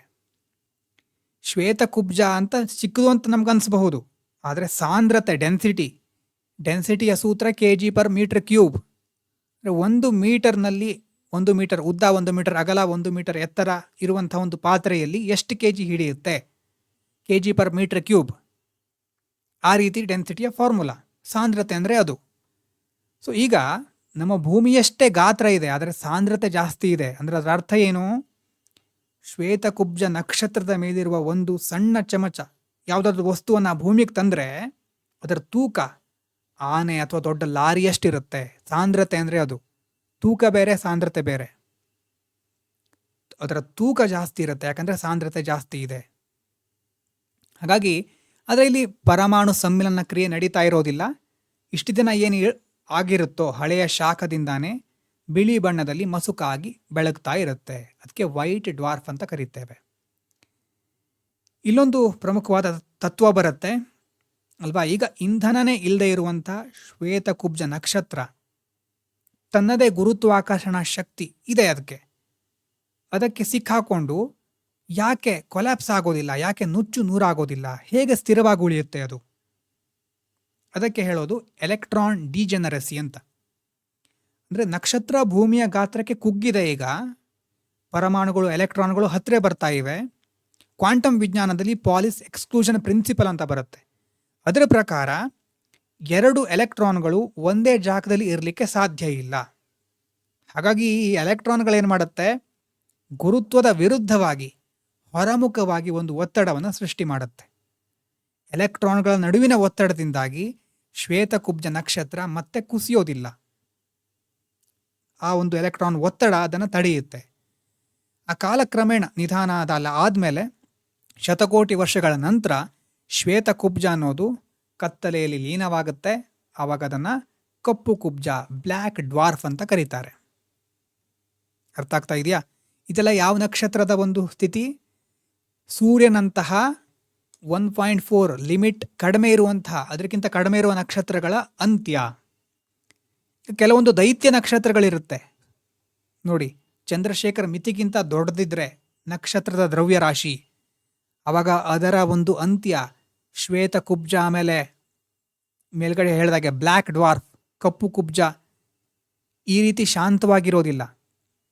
ಈ ದೊಡ್ಡ ದೊಡ್ಡ ನಕ್ಷತ್ರಗಳ ಒಳಗೆ ಗುರುತ್ವಾಕರ್ಷಣೆ ಎಷ್ಟು ಹೆವಿ, ಭೀಕರವಾಗಿರುತ್ತೆ ಅಂತಂದರೆ, ಕೇಂದ್ರದಲ್ಲಿ ಕಾರ್ಬನ್ ಸೃಷ್ಟಿಯಾಗುತ್ತೆ. ಅಲ್ಲಿ ತನಕ ನೋಡಿದ್ವಿ. ಕಾರ್ಬನ್ ಸೃಷ್ಟಿ ಆದಮೇಲೆ ಅಲ್ಲೂ ನಿಲ್ಲೋದಿಲ್ಲ ಪ್ರೊಸೆಸ್ಸು. ಕಾರ್ಬನ್ನಿಂದ ನಿಯಾನು, ಆಕ್ಸಿಜನ್ನು, ಸಿಲಿಕಾನು, ಹೀಗೆ ಒಂದಕ್ಕೊಂದು ಸೇರಿ ಮೂಲ ವಸ್ತುಗಳು ನಿರಂತರವಾಗಿ ಉರಿತಾನೆ ಇರುತ್ತೆ. ಮತ್ತೆ ಹೊಸದು ಬರುತ್ತೆ, ಅದು ಉರಿದು ಹೊಸದು ಕ್ರಿಯೇಟ್ ಆಗುತ್ತೆ, ಅದು ಸೇರಿಕೊಂಡು ಈ ರೀತಿ ಪ್ರೊಸೆಸ್ ನಡೀತಾನೆ ಇದೆ ಮೂಲ ವಸ್ತುಗಳದ್ದು. ಹೀಗೆ ಆಗಿ ಆಗಿ ಆಗಿ ಒಂದು ಹಂತದಲ್ಲಿ ಕಬ್ಬಿಣ ಸೃಷ್ಟಿಯಾಗುತ್ತೆ, ಐರನ್. ಇಲ್ಲಿ ಟ್ವಿಸ್ಟು. ಕಬ್ಬಿಣ ಬಂದ ಮೇಲೆ ವಿಜ್ಞಾನದ ನಿಯಮದ ಪ್ರಕಾರ ಕಬ್ಬಿಣದ ಪರಮಾಣುಗಳನ್ನು ಒಂದು ವೇಳೆ ಫ್ಯೂಸ್ ಮಾಡಲಿಕ್ಕೆ ಹೋದರೆ, ಬೆಸಿಲಿಕ್ಕೆ ಹೋದರೆ, ಅದು ಶಕ್ತಿ ಬಿಡುಗಡೆ ಮಾಡೋದಿಲ್ಲ. ಶಕ್ತಿ ಬಿಡುಗಡೆ ಮಾಡೋದ್ರ ಬದಲು ಶಕ್ತಿಯನ್ನು ಹೀರ್ಕೊಂಡು ಬಿಡುತ್ತೆ. ನಕ್ಷತ್ರದ ಒಳಗಿರುವ ಶಕ್ತಿಯನ್ನೇ ಕಬ್ಬಿಣ ಹೀರ್ಕೊಂಡ್ಬಿಡುತ್ತೆ. ಇದರಿಂದಾಗಿ ಏನಾಗುತ್ತೆ, ಇಷ್ಟು ವರ್ಷ ಏನು ಹೊರಗಡೆ ಕೋಟಿ ವರ್ಷಗಳ ಕಾಲ ಹೊರಮುಖವಾಗಿ ಏನು ತಡೆದು ನಿಲ್ಲಿಸಿತ್ತು ಇಂಜಿನ್ ಒಳಗಡೆ, ಅದು ಆಫ್ ಆಗಿಬಿಡುತ್ತೆ. ಕಬ್ಬಿಣ ಏನು ಮಾಡುತ್ತೆ, ಈಗ ಹೀರ್ಕೊಳ್ತಾ ಇದೆ ಶಕ್ತಿಯನ್ನು. ಇಷ್ಟೊತ್ತು ಫ್ಯೂಷನ್ ಆಗಿ ಶಕ್ತಿ ಬಿಡುಗಡೆ ಆಗ್ತಾ ಇತ್ತು, ಕಬ್ಬಿಣ ಅದನ್ನು ಸ್ಟಾಪ್ ಮಾಡಿಬಿಡ್ತು, ಇಂಜಿನ್ ಆಫ್ ಆಯಿತು. ಇಂಜಿನ್ನು ಕೇಂದ್ರದಲ್ಲಿ ಆ ಕಬ್ಬಿಣದಿಂದಾಗಿ ಇಂಜಿನ್ ಸ್ಟಾಪ್ ಆದ ತಕ್ಷಣ ಹೊರಗಡೆನ ಒತ್ತಡ ಇಲ್ಲ ಈಗ ಅಲ್ವಾ. ಇಷ್ಟೊತ್ತು ಏನು ಒತ್ತಡ ಇತ್ತು ಅದಿಲ್ಲ ಈಗ. ಅವಾಗೇನಾಗುತ್ತೆ, ಇಡೀ ನಕ್ಷತ್ರದ ಹೊರಪದರ ಏನಿದೆ ಪ್ರಚಂಡ ವೇಗದಲ್ಲಿ ಒಳಮುಖವಾಗಿ ಕುಸಿಯುತ್ತೆ. ಬೆಳಕಿನ ವೇಗದ 1/4 ಭಾಗದಷ್ಟು ವೇಗದಲ್ಲಿ ಅಂತ ಹೇಳ್ತಾರೆ. ಒಳಮುಖವಾಗಿ ಕುಸಿಯುತ್ತೆ. ಯಾಕಂದರೆ ಎಕ್ಸ್ಪ್ಯಾಂಡ್ ಮಾಡುವಂತಹ ಒಳಗಿನ ಇಂಜಿನ್ ಆಫ್ ಆಗಿದೆ. ಸೊ ಹೊರಗಡೆ ಪದರಗಳೆಲ್ಲ ಒಳಗೆ ಕುಸಿತಾ ಇದೆ. ಕೇಂದ್ರಕ್ಕೆ ಬಂದು ಡಿಕ್ಕಿ ಹೊಡೆಯುತ್ತೆ ಎಲ್ಲ. ಹೀಗೆ ಡಿಕ್ಕಿ ಹೊಡೆದಾಗ ಒಂದು ಶಾಕ್ ವೇವ್ ಹೊರಗಡೆ ಬರುತ್ತೆ, ಹೊರಹೊಮ್ಮುತ್ತೆ ಎಲ್ಲ ಕಡೆ. ಅಂತಹ ಶಾಕ್ ವೇವ್ ಒಂದು ದೊಡ್ಡ ಸ್ಫೋಟ ಆಗುತ್ತೆ. ಆವಾಗ ಬ್ರಹ್ಮಾಂಡವೇ ನಡುಗುವ ರೀತಿ ಮಹಾಸ್ಫೋಟ ಆಗುತ್ತೆ.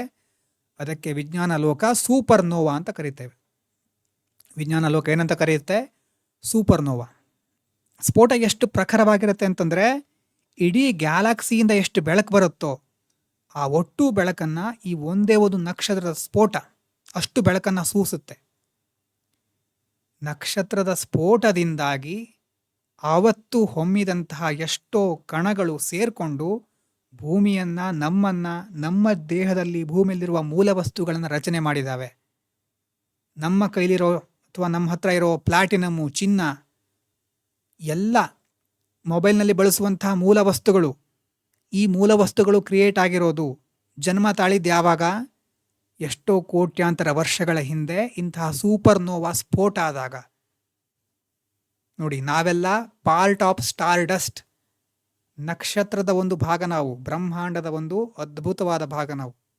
ವಿಜ್ಞಾನವನ್ನು ನೀವು ಎಷ್ಟು ಓದ್ತಿರೋ ಅಷ್ಟು ನಿಮಗೆ ನಿಜವಾಗ್ಲೂ ಅರ್ಥ ಮಾಡ್ಕೊಳ್ಳೋ ಒಂದು ಆಸಕ್ತಿ ಇದ್ದರೆ ಜಗತ್ತಿನ ಒಂದು ಸೌಂದರ್ಯ, ನಮ್ಮ ಒಂದು ಮಹತ್ವ, ಜಗತ್ತಿನ ಒಂದು ಮಹತ್ವ ಇನ್ನೂ ಗೊತ್ತಾಗ್ತಾ ಹೋಗುತ್ತೆ.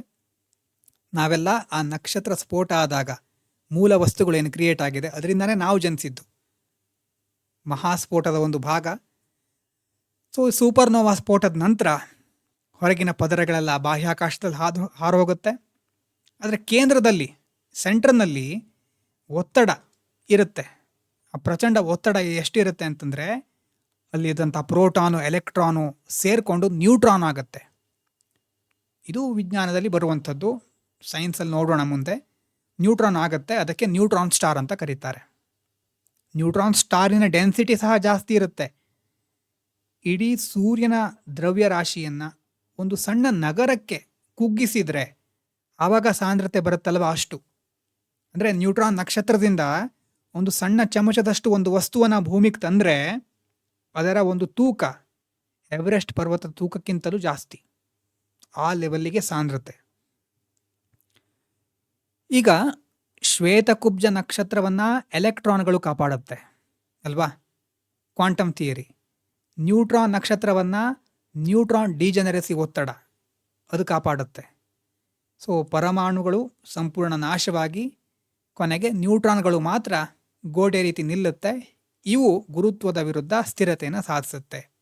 ಆಮೇಲೆ ಈ ನಕ್ಷತ್ರಗಳೇನು ಮಾಡುತ್ತೆ, ವೇಗವಾಗಿ ಸುತ್ತಾ ರೇಡಿಯೋ ತರಂಗಗಳನ್ನು ಸೂಸುತ್ತೆ. ಅದಕ್ಕೆ ಪಲ್ಸಾರ್ಸ್ ಅಂತ ಕರೀತೇವೆ.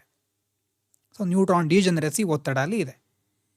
ಸೊ ಇದೆಲ್ಲ ಆದಮೇಲೆ ಅಲ್ವಾ, ಈಗ ನ್ಯೂಟ್ರಾನ್ ಡಿಜೆನರೆಸಿ ಒತ್ತಡ ನ್ಯೂಟ್ರಾನ್ ನಕ್ಷತ್ರ ಕ್ರಿಯೇಟ್ ಮಾಡುತ್ತೆ. ಒಂದು ವೇಳೆ ಆ ನಕ್ಷತ್ರದ ಮಾಸ್, ದ್ರವ್ಯರಾಶಿ ಇನ್ನೂ ಜಾಸ್ತಿ ಇದೆ ಅಂತಂದರೆ ಈ ನ್ಯೂಟ್ರಾನಿನ ಗೋಡೆ ಸಹ ನಿಲ್ಲೋದಿಲ್ಲ, ಅದು ಮುರಿದು ಬೀಳುತ್ತೆ. ಆವಾಗ ಬರೋದು ಬ್ಲ್ಯಾಕ್ ಹೋಲ್, ಕಪ್ಪು ಕುಳಿ ಅಥವಾ ಕೃಷ್ಣ ಗಹ್ವರ ಅಂತ ಸಹ ಹೆಸರಿದೆ. ಬ್ಲ್ಯಾಕ್ ಹೋಲ್ ಯಾವಾಗಿದಾಗೋದು, ಆ ದ್ರವ್ಯರಾಶಿ ಜಾಸ್ತಿ ತುಂಬ ಇದೆ, ನ್ಯೂಟ್ರಾನಿನ ಗೋಡೆ ಸಹ ನಿಲ್ಲೋದಿಲ್ಲ. ಆವಾಗ ಪ್ರಚಂಡ ಒತ್ತಡದ ಅಡಿಲಾಗದೆ ಕ್ರಿಯೇಟ್ ಆಗೋದು ಬ್ಲ್ಯಾಕ್ ಹೋಲ್. ಈಗ ನಕ್ಷತ್ರ, ಶ್ವೇತಕುಬ್ಜ ನಕ್ಷತ್ರಗಳ ಗಡಿಯನ್ನು ತೀರ್ಮಾನ ಮಾಡೋದು ಚಂದ್ರಶೇಖರ್ ಲಿಮಿಟ್.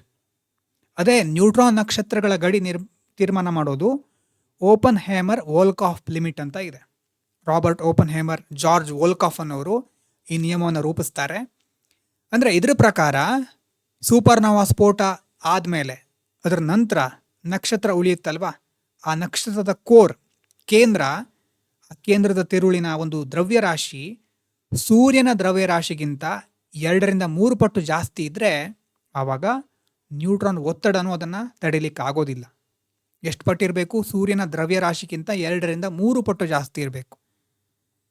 ಹಾಗಿದ್ದಾಗ ಏನಾಗುತ್ತೆ, ಗುರುತ್ವಾಕರ್ಷಣೆ ಇಡೀ ಕೇಂದ್ರವನ್ನು ಯಾವುದೇ ಅಡೆತಡೆ ಇಲ್ಲದೆ ಒಳಮುಖವಾಗಿ ಎಳಿತಾನೇ ಇರುತ್ತೆ. ಕೇಂದ್ರ ಆಮೇಲೆ ಕುಗ್ಗಿ ಕುಗ್ಗಿ ಕುಗ್ಗಿ ಕೊನೆಗೆ ಶೂನ್ಯ ಗಾತ್ರದ ಏಕೈಕ ಸಣ್ಣ ಬಿಂದುವಾಗಿ ಬದಲಾಗುತ್ತೆ. ಸೊ ಆ ರೀತಿ ನಕ್ಷತ್ರ ಗುರುತ್ವಕ್ಕೆ ಹೊಂದಿಕೊಂಡು ಅಥವಾ ಗುರುತ್ವದಿಂದಾಗಿ, ಗ್ರಾವಿಟೇಷನಿಂದ ಕಾರಣದಿಂದಾಗಿ ಒಳಮುಖವಾಗಿ ಕುಸಿದಾಗ ಸೃಷ್ಟಿಯಾಗುತ್ತಲ್ವ ಆ ನಿಗೂಢ ಜಾಗವನ್ನು ನಾವು ಕಪ್ಪು ಕುಳಿ ಅಥವಾ ಕೃಷ್ಣ ಗಹ್ವರ, ಬ್ಲ್ಯಾಕ್ ಹೋಲ್ ಅಂತ ಕರಿತೇವೆ. ಇದರ ಗ್ರಾವಿಟಿ ಅಥವಾ ಗ್ರಾವಿಟೇಷನ್ ಫೋರ್ಸ್ ಎಷ್ಟಿರುತ್ತೆ ಅಂತಂದರೆ, ಬ್ರಹ್ಮಾಂಡದಲ್ಲಿ ಅತ್ಯಂತ ಫಾಸ್ಟಾಗಿ ಹೋಗೋದು ಬೆಳಕು.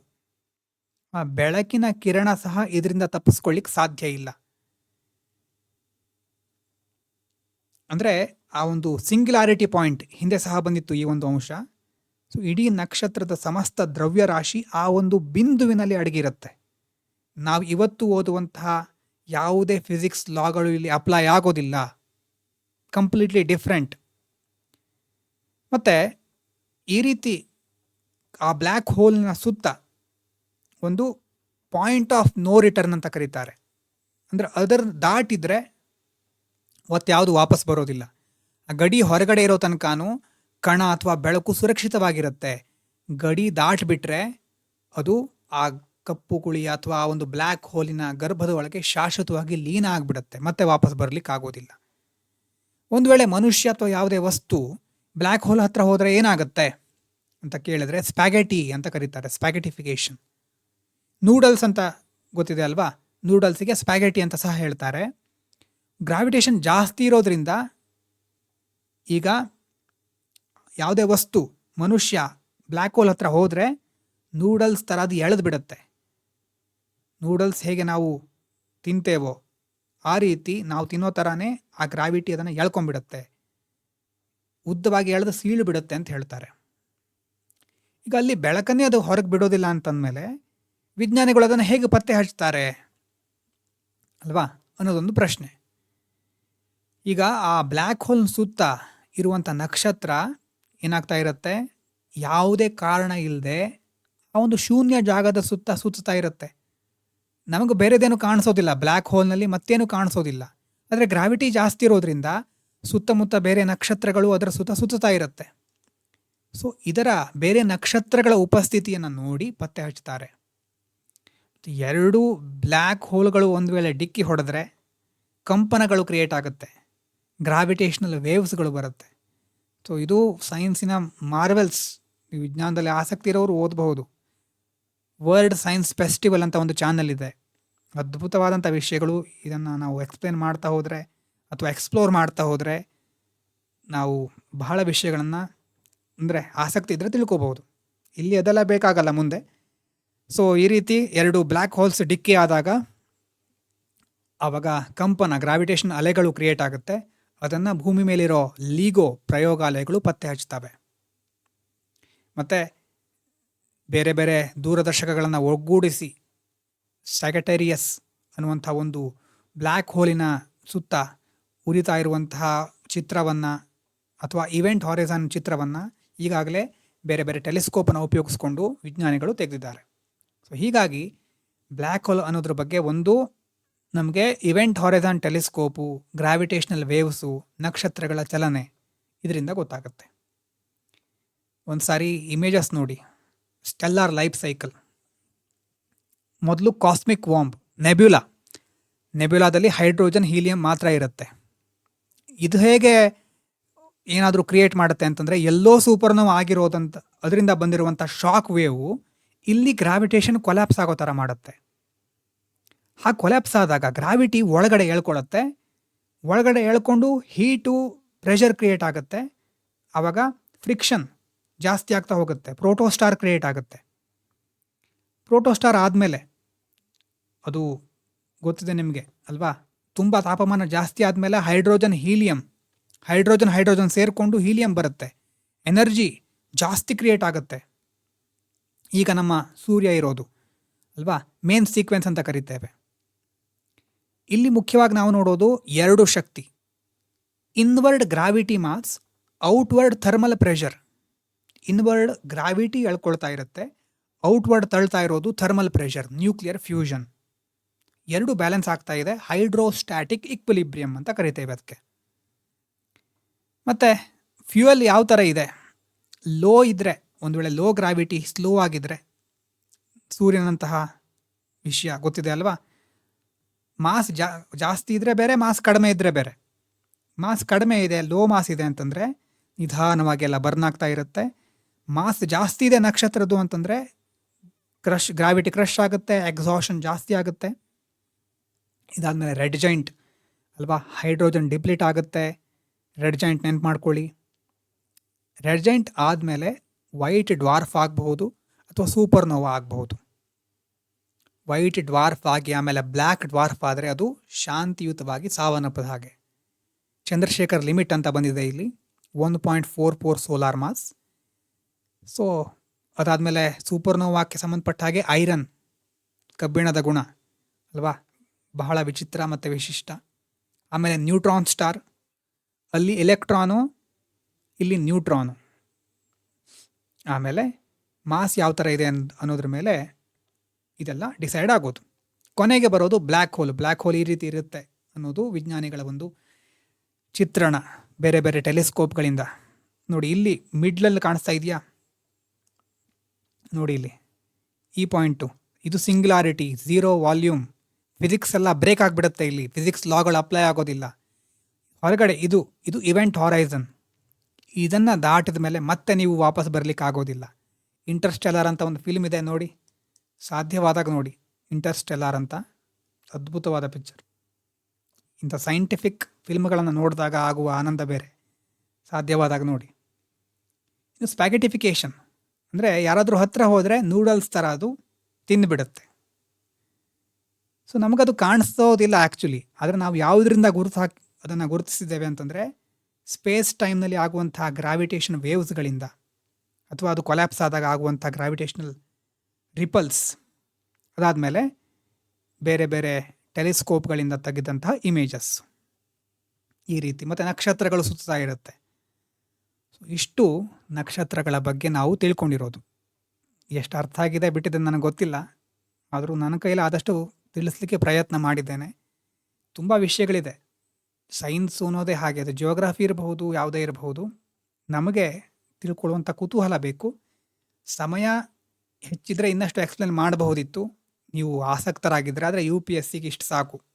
ಇಲ್ಲಿ ಬರುವಂಥ ನಕ್ಷತ್ರಗಳ ಜೀವನದ ಹಂತಗಳು, ಬರುವಂಥ ವಿಜ್ಞಾನಿಗಳ ಹೆಸರು, ಚಂದ್ರಶೇಖರ್ ಲಿಮಿಟ್, ಓಪನ್ ಹೇಮರ್ ಲಿಮಿಟು, ಈ ರೀತಿ ಮುಖ್ಯವಾದ ವಿಷಯಗಳನ್ನು ನೋಡ್ಕೊಳ್ಳಿ. ಅರ್ಥ ಆಗ್ತಾ ಇದೆಯಾ? ಹಿಸ್ಟ್ರಿ ವಿಡಿಯೋ ನೋಡಿ, ಅಲ್ಲೊಂದು ಸಾರಿ ಕೆಲವೊಂದು ವಿವರಗಳನ್ನು ಹೇಳಿದ್ದೇನೆ, ಏನು ಮಾಡಬಹುದು ಅಂತ, ಟೆಸ್ಟ್ ತಗೊಳ್ಳೋದು, ಅದ್ರ ಬಗ್ಗೆ ಎಲ್ಲ ಹಿಸ್ಟ್ರಿ ವಿಡಿಯೋ ಮೊದಲು ಅಪ್ಲೋಡ್ ಮಾಡಿದ್ದೆ ನೋಡಿ. ಎಸ್, ನಿಮಗೆ ಏನನ್ಸುತ್ತೆ ಅದನ್ನು ಕಮೆಂಟ್ ಮಾಡಿ. ನಿಮ್ಮ ಲೈಕು ಕಮೆಂಟಿಗೆ ನಾನು ಕಾಯ್ತಾ ಇರ್ತೇನೆ. Thank you so much. ಮುಂದಿನ ವಿಡಿಯೋದಲ್ಲಿ ಭೇಟಿಯಾಗೋಣ.